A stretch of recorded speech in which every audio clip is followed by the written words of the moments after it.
We're talking about human life here.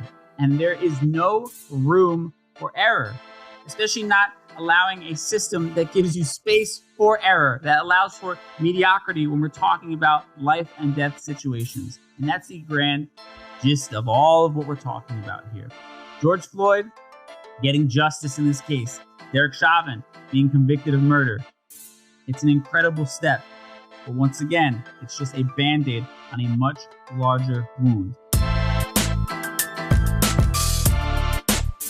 What up? It's Dramos, and this is the recap. Of course, as I do each and every week, breaking down some of the biggest headlines from this last week.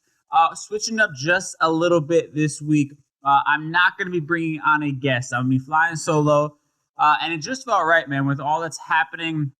I'm sure like a lot of you, I have a lot of thoughts, a lot of ideas, and it only felt right to just use this platform as a sounding board and to really deep dive into what I'm feeling and what I think should be happening and all the above. And bringing somebody else on felt like it might take away from that a little bit. So this week, man, we're going to be stuck with me all show by myself. So with that said, man, let's dive into the BS from this last week. Obviously, the story this week, it has to be Derek Chauvin being found, guilty on all three counts in the murder of George Floyd.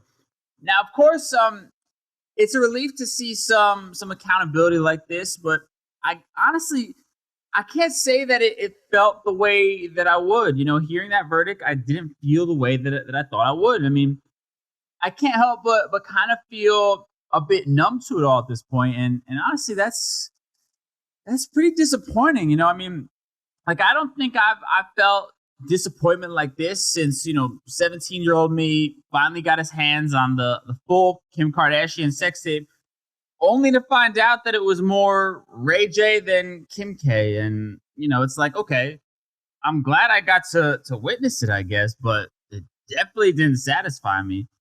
And while I struggled to make sense of this feeling of disappointment, I realized that, I can always count on our friends over at Fox News to remind me as to why this doesn't exactly feel like a win. I mean, take this tweet from anchor Tomi Lahren.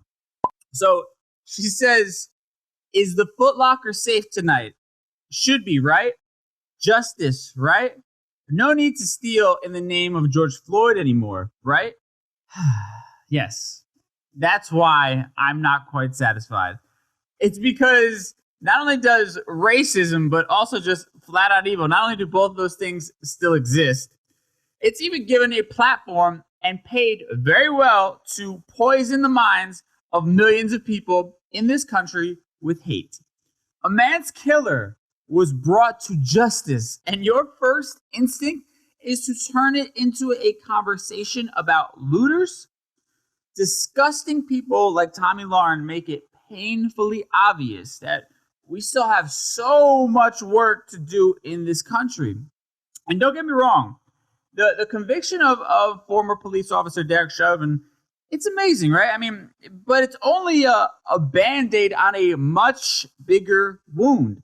See, all of these cases of police brutality and the murders of people of color at the hands of police, they're all just part of a bigger story.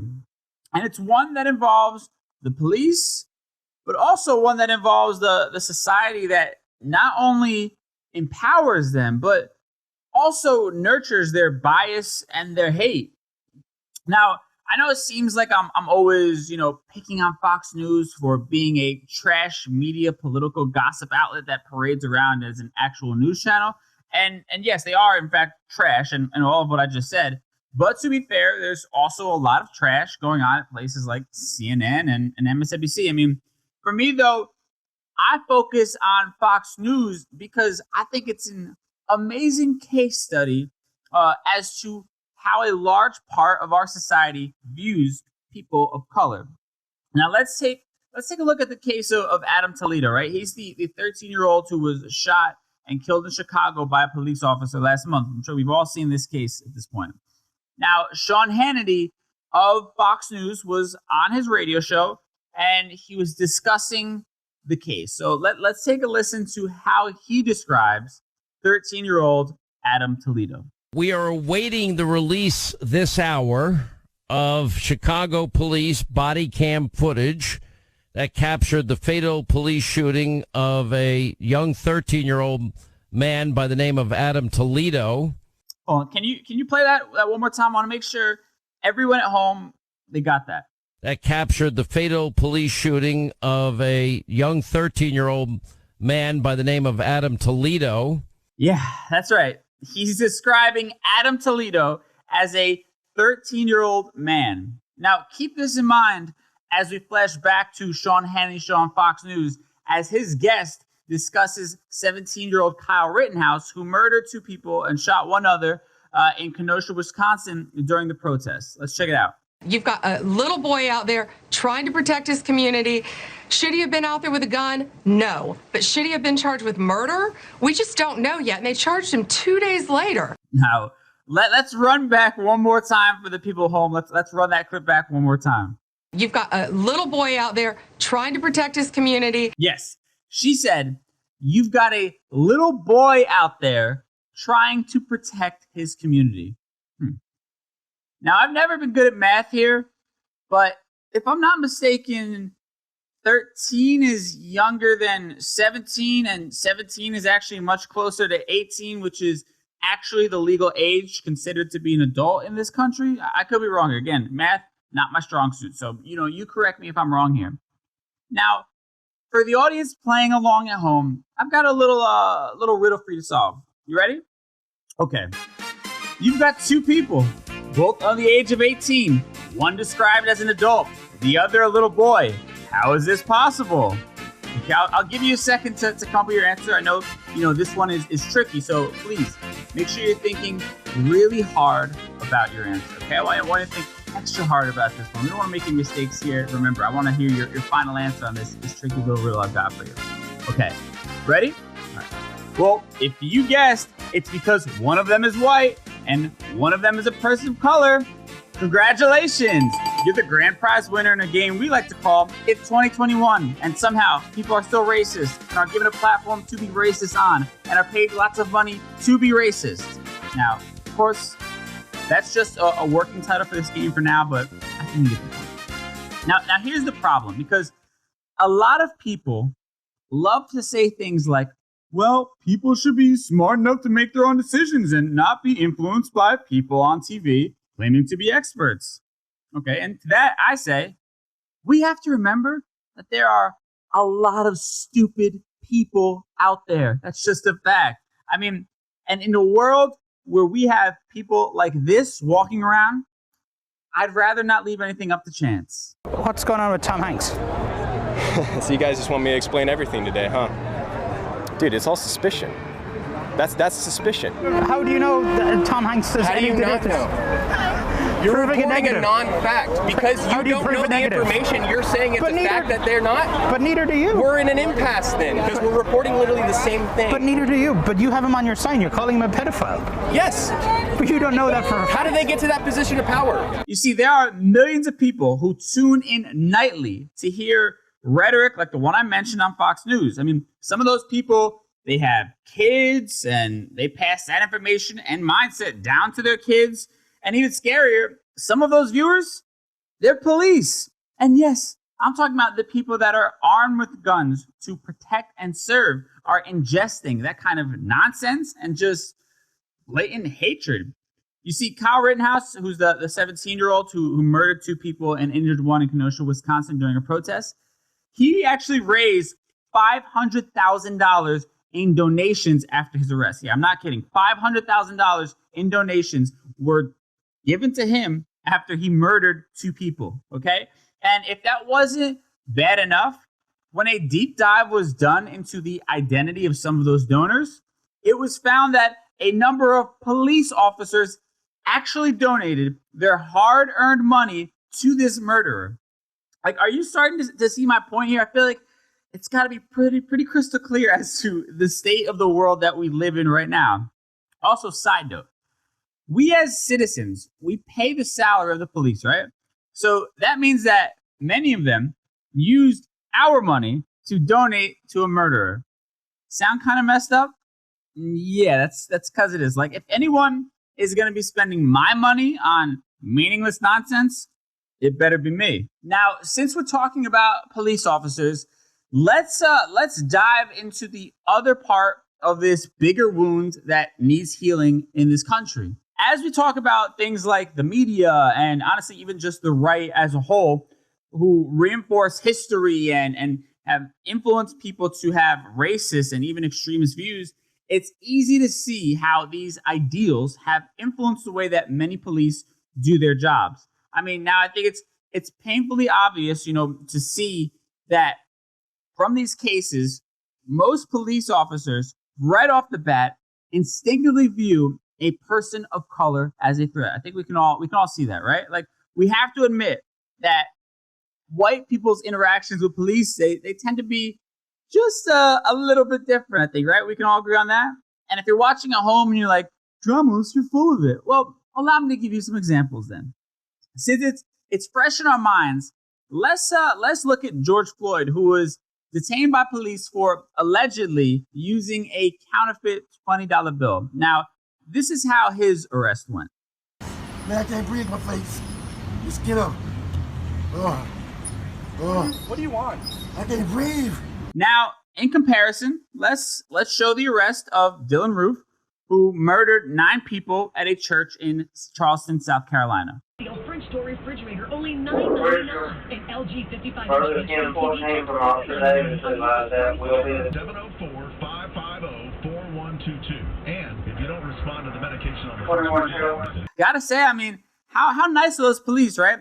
Like, they saw he was wearing a crisp white t-shirt, so they didn't make him risk getting it dirty by having him get on the ground after shooting and killing 9 people. They allowed him to stay standing the whole time, which is really nice of the cops over there. Kid didn't have to ruin his shirt, which is beautiful. And actually, I think we missed one other important part of his arrest. Charleston shooting suspect Dylan Storm Roof got a free meal from police on his way to jail. They went to Burger King. That's right. Those cops said to him, Hey, Dylan, I know you just savagely murdered 9 people for no good reason, but do you want cheese on your Whopper? And while that and most of what we see from police interaction is absolutely disgusting, I gotta say, not all the blame should fall on the police officers alone. Not all of it. You see, the system we have in place not only allows unqualified people to hit the streets with a gun and a badge, but it also empowers their ineptitude by not holding individual cops who are bad at their jobs accountable for their actions. Now, we've seen case after case of cops being let off the hook, so I don't think we need to go down that deep dive right now, and honestly, I just don't have the time to do so, but we've seen it, case after case, right, throughout history. But now let's focus for the sake of this episode, let's focus for today on the topic of police training. Now, much like police, doctors, they can hold people's lives in their hands, But what is the big difference between the two? I'm glad you asked. Well, doctors, they must complete a 4-year undergraduate program along with 4 years in medical school and then 3 to 7 years in a residency program to learn the specialty they chose to pursue. So basically, in other words, it takes between 10 to 14 years to become a fully licensed doctor. Now, let's talk about what it takes to become a police officer. Education, graduation from high school or vocational high school, or possession of an approved high school equivalent certificate. Must be a U.S. citizen, must be a resident of the state they are applying for, and must have a valid driver's license. Then, training-wise, they must complete time at the police academy, which usually takes about 13 to 19 weeks on average, but can last up to a whopping 6 months. You literally need more training and education to be a gym teacher than you would if you had chosen to be a cop. Now listen, I've been out of school for a while, so you can correct me if I'm wrong here, but last time I checked, gym teachers aren't allowed to carry guns. Now, I would love for someone to explain to me how we expect someone to be prepared to make split-second life and death decisions after only 6 months of training. Like, let's break that down a little bit. Think back to when you were a teenager, right? And after 6 months of having your learner's permit, you were given a driver's license. And I think we can all admit that, a written test and a couple awkward drives with your parents in the passenger seat probably wasn't enough experience and real life, knowledge of driving a car to give you the proper training that you needed to deal with all the obstacles that come along with driving a car. And let's be honest, even at this point in life, you're probably not good enough to hit a NASCAR track, right, and enter a professional race. But let's focus on your first car here. I mean, your lack of experience was probably reflected in that first car of yours, right? I mean, it probably had a few dents, maybe a few scratches. I mean, hell, maybe even you drove your Scion TC, into an ice patch and cracked the entire front bumper, and your father still hangs that over your head to this day. I don't know. But now, look at that car, right? That first car, and those inevitable dents, those scratches, and those dings. And imagine that instead of, it being careless mistakes that inflicted some punishment on a car which is replaceable, they are instead mistakes that inflicted punishment on real human beings who, unlike that car, their lives are irreplaceable. And that's what we have to keep in mind. That's the conversation that we are having. We're talking about human life here. And there is no room for error, especially not allowing a system that gives you space for error, that allows for mediocrity when we're talking about life and death situations. And that's the grand gist of all of what we're talking about here. George Floyd getting justice in this case. Derek Chauvin being convicted of murder. It's an incredible step. But once again, it's just a Band-Aid on a much larger wound. And we can't just treat the symptoms. We have to treat the actual disease. And that disease is racism and overall incompetence, when there is no space for that in a job that you literally can hold somebody's life in your hands. Now, with that said, man, let's end the show, as we always try to, on some positivity in the form of a positive quote. Now, this week's quote, it comes to us from Nelson Mandela, and the quote is, "May your choices reflect your hopes, not your fears." I'll say that again. May your choices reflect your hopes and not your fears. Now, I find this quote to be incredibly appropriate for almost every aspect of life, but in the conversations that we're having, with social unrest and, this battle for civil rights and justice as a whole, it's easy to become very cynical when we look at this system and all the harm that it does to people of color. And honestly, it's easy to live in fear that, you are not safe in this country if you're a person of color. But at the same time, I don't think it's healthy for us to be living in such a manner. And while it may be practical to a degree, we also have to have a sense of hope that things can change and that things will change. And that's how we have to be living our lives. We have to allow ourselves to give that space and to have that patience, of course, putting in the work, but having the patience for things to develop as they will, for change.